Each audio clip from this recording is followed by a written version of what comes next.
ত্রয়োদশ জাতীয় সংসদ নির্বাচনকে কেন্দ্র করে গোলাপগঞ্জের বাঘা ইউনিয়নে দিনব্যাপী নির্বাচনী প্রচারণায় ব্যস্ত সময় পার করেছেন স্বতন্ত্র প্রার্থী হেলিকপ্টার প্রতীকের মোহাম্মদ ফখরুল ইসলাম। বৃহস্পতিবার বাঘা ইউনিয়নের পরগনা বাজার, সোনাপুর বাজার, খালোপার বাজারে গণসংযোগ এবং একই ইউনিয়নের লালনগর, কালাকোনা, এখলাসপুর, জালালনগরে উঠান বৈঠক করেন।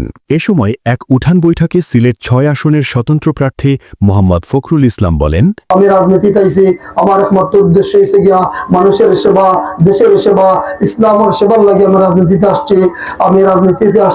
আমি যে মান্থলি যে বেতন পাইমো, যদি আপনারা আমার পাস করেন, এই বেতনটা আমি নিতাম না। এই বেতনটা আমার কোনো গরিব বাইরে কোনো প্রতিষ্ঠানও আমি দান করে দিব। এমন সামনে ১২ তারিখ আমাদের নির্বাচন। এই ১২ তারিখ আপনারা এখন সৎ, যোগ্য, দক্ষ, আমানতদার ব্যক্তিকে ভোট দিবা তো ইনশাআল্লাহ। আমি আপনাদের এই রিকোয়েস্টটা করতে চাই, আপনাদের কাছে অনুরোধটা করতে চাই, আপনারা সবার কাছে একটা মহামূল্যবান আমানত আছে। এই আমানতটাই লাগে আপনার মহামূল্যবান ভোট। এই ভোট সম্পর্কে কাল কিয়ামতের ময়দানে আল্লাহ পাক রব্বুল আলামিন আপনার জিজ্ঞাসা করবা, আপনার আমানত ভোট আপনি কারে দিছেন। আপনি যদি এখন সৎ, যোগ্য, আমানতদার ব্যক্তিরে আপনার আমানত ভোট দেন, তাহলে তো আলহামদুলিল্লাহ কাল কিয়ামতের ময়দানে আল্লাহ পাক রব্বুল আলামিনের কাছে আপনি বাঁচি যাইবা।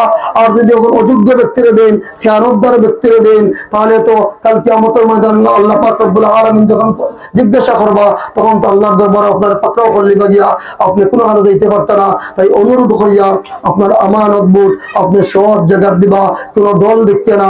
দলের ঊর্ধ্বে সবচেয়ে বড় হলো ব্যক্তি। যদি ব্যক্তি সৎ হয়, যেই ব্যক্তি না খায় তার ভোট দিতে না ইনশাআল্লাহ।